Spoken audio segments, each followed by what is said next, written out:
जय Hind friend, job search YouTube channel में आपका स्वागत है। आज इस वीडियो में हम बात करने वाले हैं वेस्टर्न कमांड हॉस्पिटल चंडी मंदिर का रिजल्ट आपका जैसे कि जारी हो चुका है। दोनों ट्रेड का आपका रिजल्ट जारी हुआ, जिसमें वार्ड सहायिका एंड हेल्थ इंस्पेक्टर की ज्वाइनिंग लिस्ट आपकी जारी हो चुकी है। अभी काफ़ी कैंडिडेट के मैसेज आ रहे थे कि उनका ज्वाइनिंग लेटर कब तक आएगा। डॉक्यूमेंट और मेडिकल के बारे में काफ़ी कैंडिडेट के आपके मैसेज आ रहे थे, तो उसके बारे में कंप्लीट जानकारी लेने वाले हैं। और साथ में ही आप ये जानकारी लेंगे वेटिंग लिस्ट की लिस्ट अब कब तक लगेगी, उसमें कितने कैंडिडेट का सिलेक्शन हो सकता है। काफ़ी कैंडिडेट का सिलेक्शन हो चुका है, बाकी की बहुत सारे कैंडिडेट ऐसे थे जिनका सिलेक्शन नहीं हुआ है, क्योंकि आपके 10 से कैंडिडेट जो बुलाए गए थे एक वैकेंसीज के लिए, तो काफ़ी लंबी चौड़ी लिस्ट आपकी स्किल टेस्ट के लिए थी। उसके बाद में उसमें से टोटल स्क्रीन पे आप ये लिस्ट देख सकते हैं, जिसमें आप कंप्लीट लिस्ट आपकी अदर कैंडिडेट की वार्ड सहायिका की लिस्ट है टोटल, जिसमें 20 कैंडिडेट का सिलेक्शन हुआ है। स्क्रीन पे आप देख सकते हैं।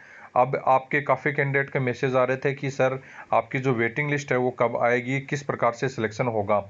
तो जैसे जिस प्रकार से आप ये 20 कैंडिडेट की लिस्ट आपकी अदर की देख रहे हैं, तो जितने भी अदर के कैंडिडेट हैं उनका किस प्रकार से सिलेक्शन होने वाला है जो कि वेटिंग लिस्ट वाले में, तो इस प्रकार से आपका सिलेक्शन होगा। जो भी ये 20 कैंडिडेट हैं, इनमें से यदि कोई भी कैंडिडेट ज्वाइन नहीं करता है, जिस प्रकार से किसी में कहीं दूसरी जगह सिलेक्शन हो गया और उनका आपका सिलेक्शन होने की वजह से वो यहाँ पे ज्वाइन नहीं करता है, या किसी और अदर कोई सी प्रॉब्लम की वजह से यहाँ पे ज्वाइन नहीं कर पाता है, तो आपका जो भी कैंडिडेट है नेक्स्ट जो वेटिंग लिस्ट का जो कैंडिडेट होगा उसका 1 नंबर पे जो वेटिंग लिस्ट में होगा उस कैंडिडेट का सिलेक्शन हो जाएगा।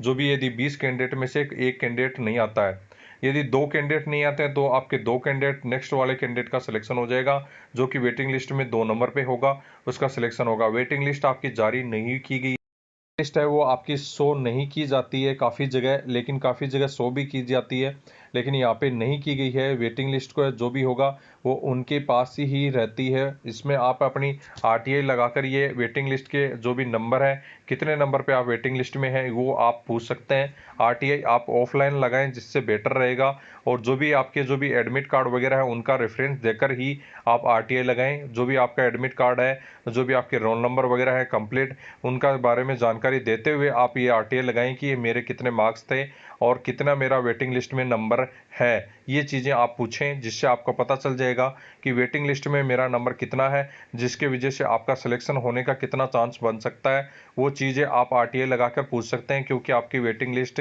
शो नहीं की गई है। हो सकता है वेटिंग लिस्ट शो की जाए, लेकिन अभी तक कोई भी वेटिंग लिस्ट जारी नहीं हुई है।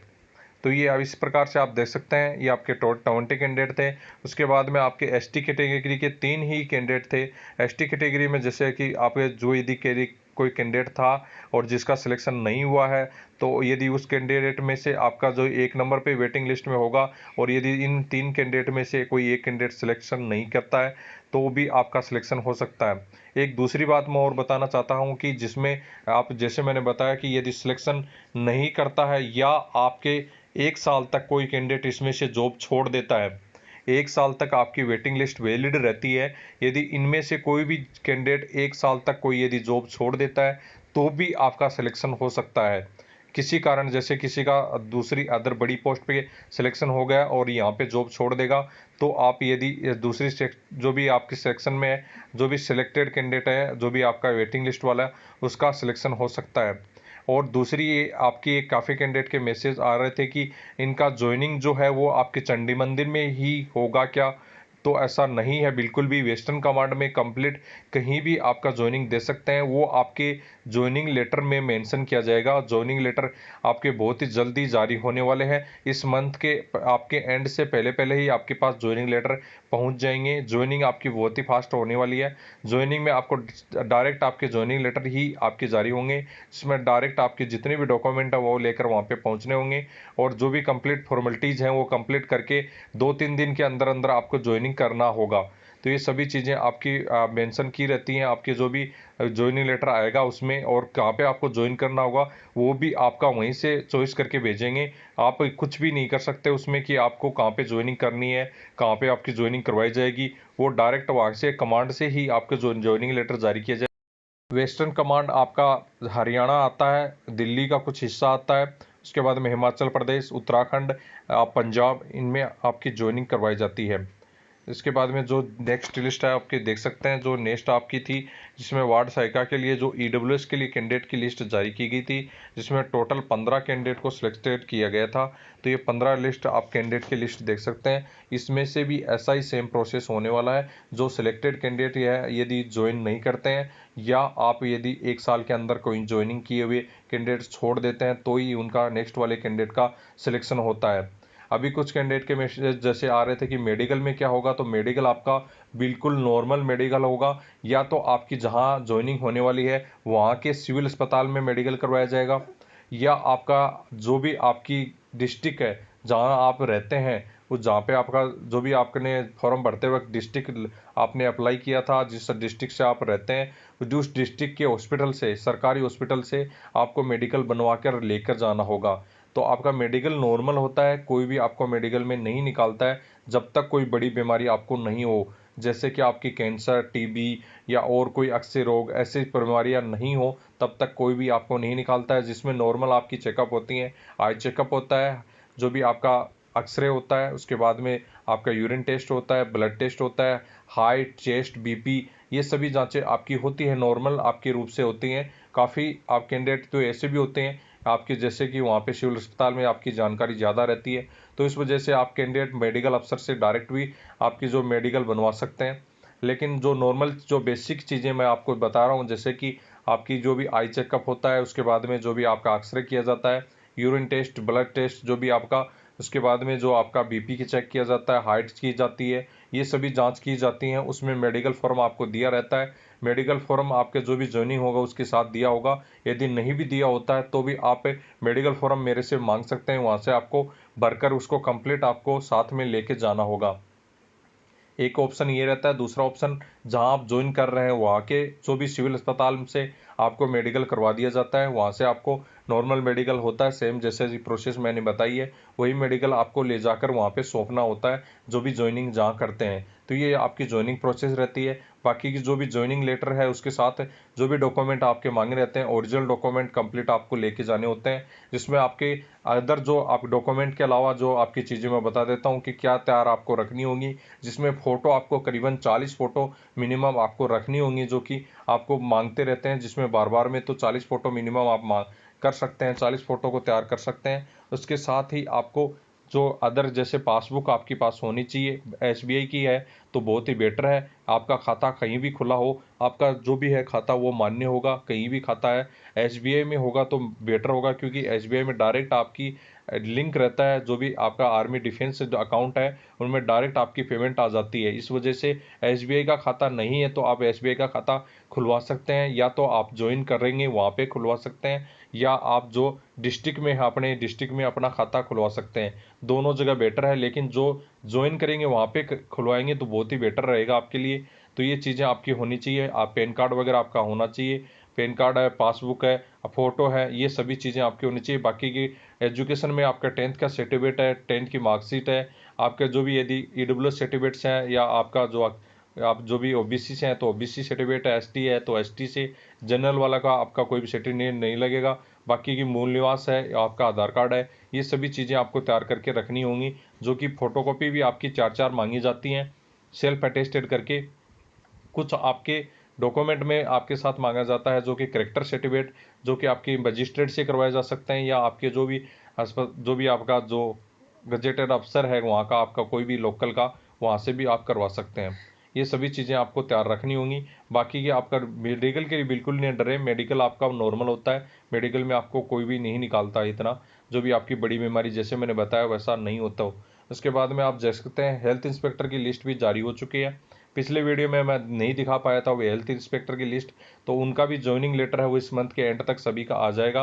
बाकी इसमें जो भी कैंडिडेट का सिलेक्शन हुआ है उनको बहुत बहुत बधाई। और इससे संबंधित किसी भी प्रकार की कोई क्यूरी है तो आप मुझे टेलीग्राम ग्रुप पर पर्सनल मैसेज करके पूछ सकते हैं। काफ़ी कैंडिडेट मुझे मैसेज करके पूछ रहे हैं, उन कैंडिडेट का हर का जवाब मैं दे रहा हूँ, जैसे भी हो सकता है 1 दिन में, आपका 2 दिन में, जो भी जवाब आपको जल्दी मिलने की कोशिश करता हूँ कि जो भी कैंडिडेट को आप क्वेश्चन करते हैं उनका जवाब मैं दे सकूँ।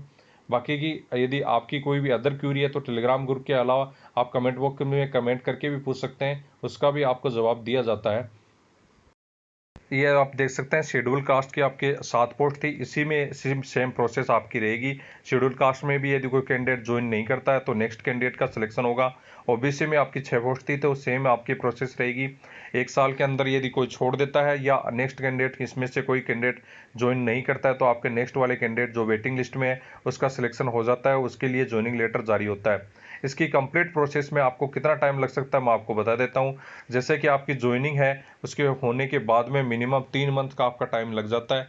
कहीं कहीं पे आपको 2 मंथ में भी आपको ज्वाइनिंग लेटर जो नेक्स्ट वेटिंग लिस्ट वाला है उसके लिए सेंड कर दिया जाता है। तो मिनिमम 2 मंथ आप मान के चलिए, आज की डेट से आप जैसे ज्वाइनिंग करने उसके मिनिमम आपके यदि ज्वाइन नहीं करता है वो कैंडिडेट तो नेक्स्ट वाले कैंडिडेट के लिए मिनिमम आपके 2 मंथ का टाइम आपको मिलता है। 2 मंथ के टाइम के अंदर अंदर आपका वेटिंग लिस्ट वाले कैंडिडेट के ज्वाइनिंग लेटर आ जाते हैं। लेकिन बहुत ही कम कैंडिडेट के रियर केस में ज्वाइनिंग लेटर आते हैं, इसी वजह से यूट्यूब वगैरह पे और या आपको कहीं भी दूसरी जगह नहीं मिल पाती हैं कि आप उन कैंडिडेट का सिलेक्शन हो गया वेटिंग वाले का। वो 1-2 कैंडिडेट होते हैं जिनका वेटिंग लिस्ट में सिलेक्शन हो जाता है, बाकी की बहुत ही कम चांस रहते हैं कि वेटिंग लिस्ट में सिलेक्शन हो पाए।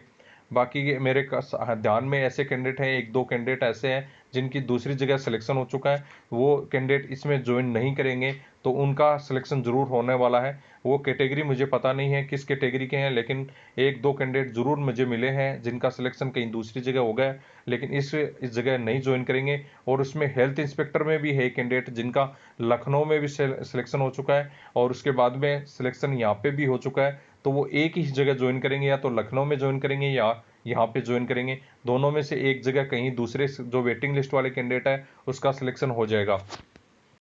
ये हेल्थ इंस्पेक्टर की आपकी लिस्ट है जिसमें आपके अदर की टोटल 8 पोस्ट के लिए सिलेक्शन दिया गया है। उसके बाद में ओबीसी के लिए आपकी 1 पोस्ट के लिए, सर्विसमैन में ईएसएम कैंडिडेट के लिए 2 आप कैंडिडेट का सिलेक्शन दिया गया है। ये कंप्लीट लिस्ट आप देख सकते हैं। इसमें जो भी कैंडिडेट का सिलेक्शन हुआ है एक बार कमेंट बॉक्स में जरूर कमेंट करें। एक कैंडिडेट मुझे मिले हैं जिनका सिलेक्शन जैसे मैंने अभी बताया कि 2 जगह उनका हो चुका है, साउथर्न कमांड में भी, जो वेस्टर्न कमांड में भी, और आपका जो सेंट्रल कमांड था उसमें भी लखनऊ में हुआ है। तो एक ही जगह वो ज्वाइन करेंगे, चाहे सेंट्रल कमांड में या यहाँ पे, दोनों में से एक जगह ज्वाइन करेंगे। तो एक जो नेक्स्ट वेटिंग लिस्ट वाले कैंडिडेट का सिलेक्शन 100% कन्फर्म है कि होगा, उनका सिलेक्शन हो जाएगा। तो ऐसे ही बहुत सारे कैंडिडेट ऐसे होते हैं जिनका सिलेक्शन कहीं दूसरी जगह भी हो जाता है या दूसरी जगह ज्वाइन भी कर लेते हैं, या नेक्स्ट आपके बड़ी पोस्ट के लिए उनका सिलेक्शन हो जाता है। इसकी वजह से वो 1-2 महीने के अंदर छोड़ देते हैं जॉब को। इस वजह से आपके जो वेस्टिंग लिस्ट वाले कैंडिडेट का सिलेक्शन होने के चांसेज रहते हैं।